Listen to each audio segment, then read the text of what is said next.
Biology. Today is our another lecture on chapter life process, जो हमारा class 10th का एक बायोलॉजी का चैप्टर है। आज हम लोग स्टार्ट करेंगे ट्रांसपोर्टेशन। पिछले लेक्चर में हम लोग ने रेस्पिरेशन के बारे में पढ़ लिए थे डिटेल में। आज हम लोग ट्रांसपोर्टेशन पढ़ेंगे कि आखिर लिविंग ऑर्गेनिज्म में कोई भी सब्सटेंस जो है, जो हम लोग खाते हैं, वो ट्रांसपोर्ट कैसे होता है, कहाँ से होता है, ये सब हम लोग पढ़ेंगे। तो सबसे पहले जान लेते हैं ट्रांसपोर्टेशन क्या होता है। ट्रांसपोर्टेशन मतलब होता है कि कोई भी चीज को एक जगह से दूसरे जगह पे पहुंचाना। एक जगह से दूसरे जगह पे पहुंचाना, उसको क्या बोलते हैं हम लोग? ट्रांसपोर्टेशन बोलते हैं। तो ट्रांसपोर्टेशन सबसे पहले हम लोग जान लेते हैं कि कोई भी कुछ भी चीज हम लोग खाते हैं, एक लिविंग ऑर्गेनिज्म कोई भी चीज खाते हैं, सांस लेते हैं या जो भी हो, वो हमारे शरीर के अंदर जाता है और उस सब्सटेंस या जो पदार्थ हम लोग लिए उसको कहीं ना कहीं एक निश्चित जगह पे पहुंचाना होगा। तो उसको पहुंचाने के लिए कोई साधन चाहिए, कुछ ऐसा साधन जो कि एक जगह से दूसरे जगह उसको ले जाए। जैसे हम लोग तो जानते हैं कि एक रोड है, तो रोड एक ट्रांसपोर्ट सिस्टम है, लेकिन कुछ तो ऐसा साधन होगा ना जो कि हम लोग उस पर बैठ के या फिर उसके द्वारा हम लोग एक जगह से दूसरे जगह जा सके। उसी तरह हमारे शरीर में, हम लोग ह्यूमन बींग्स का बात करेंगे, हमारे शरीर में ब्लड होता है। ब्लड एक तरह का ट्रांसपोर्टर होता है, यानी साधन होता है कि जो भी पदार्थ हमारे शरीर में है उसको एक जगह से एक निश्चित जगह पे पहुंचाने का काम कौन करता है? ब्लड करता है। तो सबसे पहले हम लोग ब्लड स्टार्ट करेंगे, उसके बाद पढ़ेंगे कि ट्रांसपोर्ट कैसे होता है।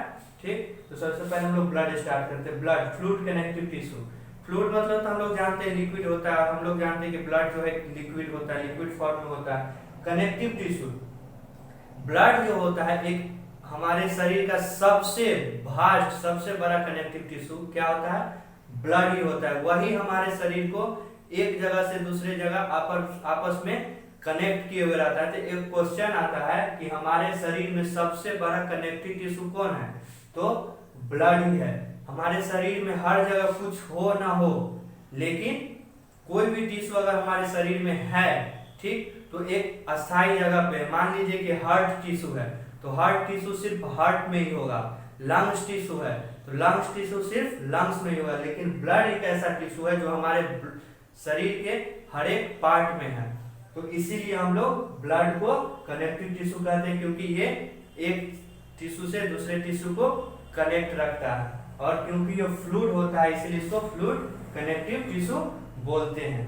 अब एक कंसिस्ट मतलब ब्लड क्या क्या चीज से मिल के बना, मतलब ब्लड तो एक तरह का फॉर्म है, ठीक, लेकिन आखिर ब्लड बना क्या क्या चीज मिला जो एक ब्लड बना। तो सबसे पहला प्लाज्मा, आरबीसी, डब्ल्यूबीसी, प्लेटलेट्स, ये सब जो है ब्लड का कंपोनेंट है। यही सब चीज जब एक साथ आपस में मिला तो क्या बन गया? ब्लड बना। प्लाज्मा सबसे पहले, तो प्लाज्मा का काम क्या है?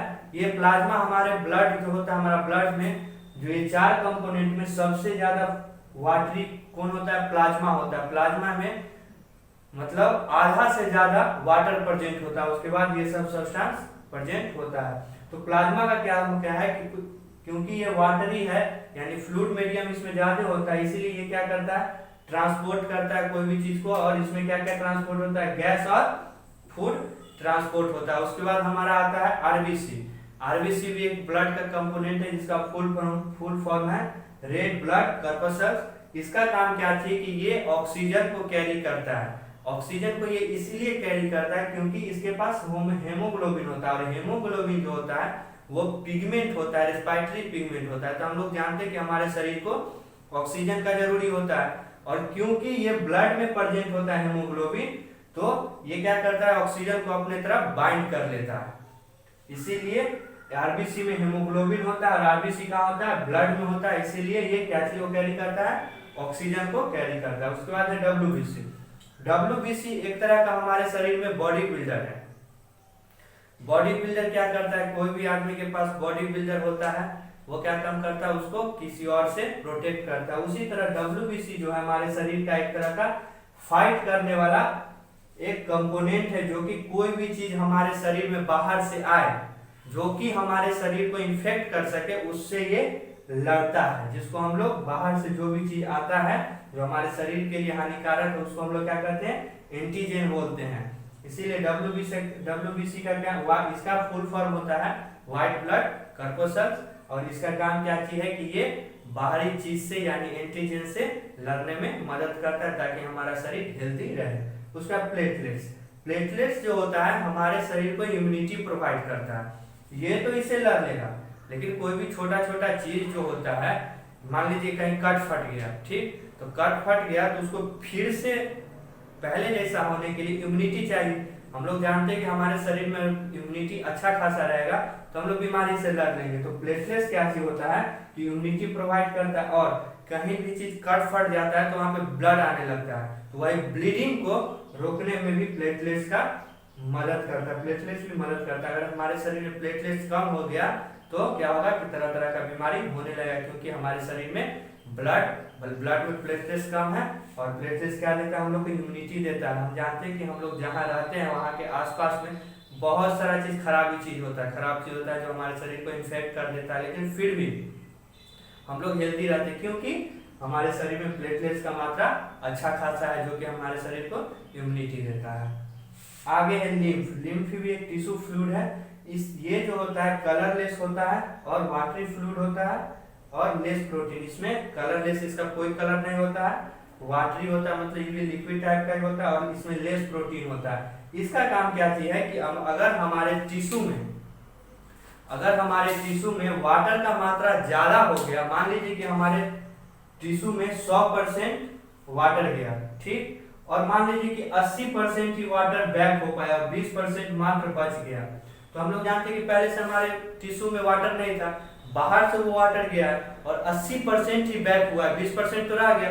हो सकता है कि वो 20% क्या हो, खराबी करे टिश्यू के लिए। यही क्या काम करता है, लिम्फ इस 20% वाटर को पकड़ के फिर ब्लड में रख देता है, ठीक, इसका यही काम होता है। Maintain fluid level in our tissue, absorb fats from intestine. इसका एक काम और होता है कि हमारे इंटेस्टाइन में फैट वगैरह जो होगा, जो हम लोग खाना खाते हैं, उसको ये एब्जॉर्ब करता है और protect our body from against foreign, मतलब बाहर के कोई भी चीज होता है फॉरेन सब्सटेंस यानी एंटीजन, उससे ये मदद करता है, प्रोटेक्ट करता है हमारे बॉडी को। तो ये हमारा हुआ ब्लड के बारे में बेसिक, जो हमारे 10th तक इतना पढ़ना है, उसके बाद इसमें बहुत सारा डिटेल हायर लेवल में पढ़ना है। तो ये हमारा हुआ ब्लड। अब हम लोग जान गए क्या, खाना खा लिए, ऑक्सीजन ले लिए, लंग्स में गया ऑक्सीजन, पेट में गया खाना। अब इसको पहुंचाने के लिए किसका जरूरी है, ब्लड को। तो ब्लड हम लोग देख लिए। अब ब्लड तो इसको पहुंचाएगा, जैसे मान लीजिए गाड़ी है, ठीक, गाड़ी है, हम लोग को ट्रांसपोर्टेशन सिस्टम भी मिल गया, ठीक, हमारा बॉडी में ट्रांसपोर्टेशन सिस्टम भी है कि हर एक जगह का हर एक मतलब क्या होता है, पास होता है कि ये जगह पे जाने के लिए हमको यहाँ जाना होगा, ये जगह पे जाने के लिए यहाँ जाना होगा, ये तो हो गया, ठीक, ट्रांसपोर्टेशन सिस्टम भी मिल गया, हमको साधन भी मिल गया कि ब्लड द्वारा ही यहाँ से वहां कोई भी चीज को हमारे शरीर में पहुंचा सकते हैं। लेकिन जैसे मान लीजिए गाड़ी हुआ, ठीक, रोड मिल गया, गाड़ी मिल गया, अब गाड़ी को चलाने के लिए तो कोई चाहिए, गाड़ी को चलाने के लिए भी कोई चाहिए, या तो आप ड्राइवर मान लीजिए, या फिर गाड़ी को चलने के लिए क्या, तेल का जरूरी होगा। तेल नहीं होगा गाड़ी में, फ्यूल न होगा तो गाड़ी नहीं चलेगा। उसी तरह हमारे शरीर में हार्ट का होना जरूरी है ताकि ब्लड क्या हो सके, चल सके, ब्लड को वो दौड़ा सके। ब्लड तो साधन हो गया कोई भी चीज को पहुंचाने के लिए, लेकिन ब्लड को तो दौड़ाने के लिए कोई चाहिए। तो हमारे शरीर में ब्लड को दौड़ाने के लिए पंपिंग ऑर्गेन होता है, जिसको हम लोग क्या बोलते हैं। चलिए अब हम लोग हार्ट स्टार्ट करते हैं। तो हार्ट है पंपिंग ऑर्गेन। पंपिंग ऑर्गेन किस लिए हार्ट को बोला गया है, क्योंकि ये क्या करता है, ब्लड को पंप करता है पूरे शरीर में। ब्लड तो एक तरह का साधन है, लेकिन उसको चलाने के लिए, ब्लड को चलाने के लिए किसका जरूरी पड़ता है, हार्ट को, जिसको हम लोग क्या कहते हैं, दिल, जिसको हम लोग दिल बोलते हैं हिंदी में। वाकई वो दिल नहीं होता है जो सोच रहे हैं, ये हार्ट होता है, जो हमारे शरीर के लिए बहुत ही इंपॉर्टेंट ऑर्गेन है। अगर हार्ट नहीं है तो जान नहीं है। तो हार्ट क्या करता है, एक तरह का क्या है, पंपिंग ऑर्गेन है। पंपिंग ऑर्गेन इसको किस लिए बोला गया है, क्योंकि ये क्या करता है, ब्लड को पंप करता है, पूरे शरीर में ब्लड को पंप करता है। ये मस्कुलर ऑर्गेन है, as fist as big our fist, ये जो मुट्ठी है अपना, ठीक, उसके इतना ये बड़ा होता है इसका साइज। और मस्कुलर ऑर्गन इसीलिए बोला गया है क्योंकि ये मसल से ही बना हुआ होता है, हार्ट में कोई तरह का हड्डी कार्टिलेज वगैरह नहीं होता है। ह्यूमन हार्ट एंड 4 चेंबर, देखिए लिविंग ऑर्गेनिज्म जिसमें मानव बहुत ही कॉम्प्लेक्स ऑर्गेनिज्म है, इसको मानव को अगर शरीर में कोई भी चीज इधर उधर थोड़ा सा भी इम्बैलेंस हो जाता है तो वो आदमी का तबीयत या हेल्थ खराब हो जाता है। उसी तरह ह्यूमन हार्ट 4 चेंबर इसीलिए कहा गया है या इसीलिए इसके पास 4 चेंबर है क्योंकि हार्ट में क्या होता है कि ऑक्सीजनेटेड ब्लड भी आता है और डीऑक्सीजनेटेड ब्लड भी आता है। ऑक्सीजनेटेड ब्लड मतलब क्या है कि उस ब्लड में ऑक्सीजन होगा, और डीऑक्सीजनेटेड ब्लड कहने का मतलब क्या चीज है कि ब्लड में क्या होगा, कार्बन डाइऑक्साइड होगा। तो जब ऑक्सीजन हमारे शरीर को ऑक्सीजन का जरूरी होता है और CO2 का जरूरी नहीं होता है, क्योंकि हमारा शरीर क्या करता है, O2 यूज करता है और CO2 क्या करता है, बाहर करता है शरीर से। O2 को यूज करता है तो O2 और ब्लड जब मिलता है तो क्या हो जाता है, ऑक्सीजनेटेड ब्लड,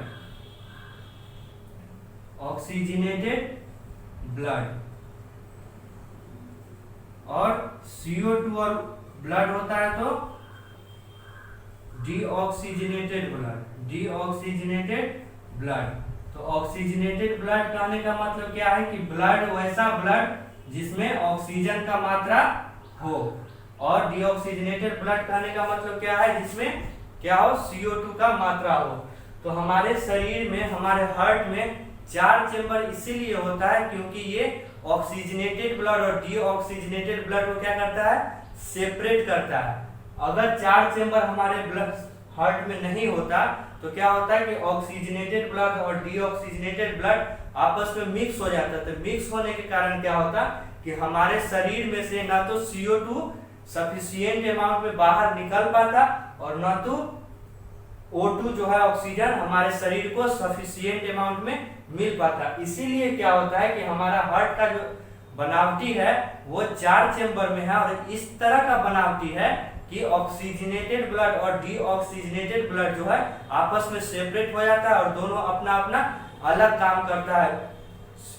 डीऑक्सीजनेटेड ब्लड को अपना बाहर चला जाता है, उससे ऑक्सीजनेटेड ब्लड को कोई माने मतलब नहीं, और ऑक्सीजनेटेड ब्लड शरीर के अंदर आ जाता है और सेल्स में अपना चला जाता है, इसके साथ CO2 नहीं होता। इसीलिए हमारे शरीर में 4 चेंबर होता है, और 4 चेंबर होने के फायदा क्या चाहिए, फायदा ये है कि क्या करता है, prevent from mixing of blood. तो ब्लड कौन मिक्सिंग होगा, ऑक्सीजनेटेड और डीऑक्सीजनेटेड ब्लड को मिक्स होने से बचाता है। यही हमारा फायदा है कि हमारा हार्ट के 4 चेंबर का, 4 चेंबर होने का यही फायदा है। हम देख लेते हैं, हार्ट हाई लेवल हार्ट है, बहुत ही अच्छा है, सिंपल तरीका का, बस समझने के लिए। ये मान लीजिए हार्ट है, ठीक, हार्ट है, मुट्ठी इतना बड़ा होता है, 4 चेंबर, अभी हम लोग देखें 4 चेंबर होता है, ठीक। तो 4 चेंबर होता है तो उसको हम लोग डिस्क्राइब भी कर लेते हैं, 1 2 3 4 चेंबर होता है। देखिए मान लीजिए यहाँ पे हार्ट है, ठीक, ये जगह पे हार्ट है और 4 चेंबर है, एक राइट और एक लेफ्ट, ठीक। तो 2 साइड में बांटा, देखिए ये दोनों लेफ्ट में गया, ये दोनों लेफ्ट में गया, मान लीजिए यहाँ से आधा कीजिए, ये लेफ्ट में गया और ये दोनों राइट में गया, ठीक। ऊपर वाले पार्ट को, ये जो ऊपर वाला पार्ट है इसको हम लोग अट्रियम बोलते हैं, क्या बोलते हैं, अट्रियम बोलते हैं। और नीचे वाला जो दोनों है इसको हम लोग क्या बोलते हैं, वेंट्रिकल बोलते हैं। तो क्या होता है, ये जो हार्ट है उसके ऊपर वाला जो दोनों साइड वाला होगा, लेफ्ट का और राइट का दोनों साइड को हम लोग क्या बोलते हैं, अट्रियम, और नीचे वाला को, दोनों साइड वाला को, लेफ्ट राइट को क्या बोलते हैं, वेंट्रिकल। तो इसका जो राइट वाला जो side, right auricle, right ventricle, left auricle, left ventricle, ठीक। ये अपना 4 पार्ट होता है। इसमें क्या होता है कि जो ब्लड जो होता है हमारे शरीर में, ऑक्सीजनेटेड ब्लड, वो कहाँ से आता है, इधर से आता है, भेन से आता है, पल्मोनरी भेन से आता है, पल्मोनरी भेन से आता है। पल्मोनरी भेन कहाँ से निकल, पल्मोनरी माने कहने का मतलब क्या है, वैसा भेन, वैसा नली जो लंग्स से निकलता है। पल्मोनरी वर्ड जो है वो लंग्स के लिए यूज होता है। तो पल्मोनरी भेन्स क्या करता है कि ऑक्सीजनेटेड ब्लड कहां से लाता है, ऑक्सीजनेटेड ब्लड कहां से लाता है, लंग्स से लाके लेफ्ट ऑरिकल में रखता है। फिर लेफ्ट ऑरिकल से ब्लड नीचे आके कहा जाता है, लेफ्ट वेंट्रिकल, और यहाँ से एक पाइप निकलता है जिसको हम लोग ऑर्टा बोलते हैं, एरोटा बोलते हैं। तो यहाँ से क्या होता है, ये हमारे पूरे शरीर में चला जाता है। फिर शरीर से होके सुपीरियर वेना कावा और इंफीरियर वेना कावा से राइट ऑरिकल में आता है। फिर राइट ऑरिकल से राइट वेंट्रिकल में, फिर यहाँ से पल्मोनरी आर्टरी द्वारा फिर लंग्स में चला जाता है। इस तरह का सर्कुलेशन होता है। तो हमारा 4 चेंबर होता है हमारा हार्ट। कौन कौन होता है वो हम लोग देख लेते हैं। पहला राइट ऑरिकल,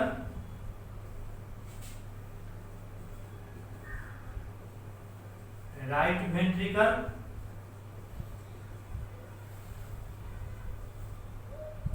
लेफ्ट ऑरिकल और लेफ्ट वेंट्रिकल।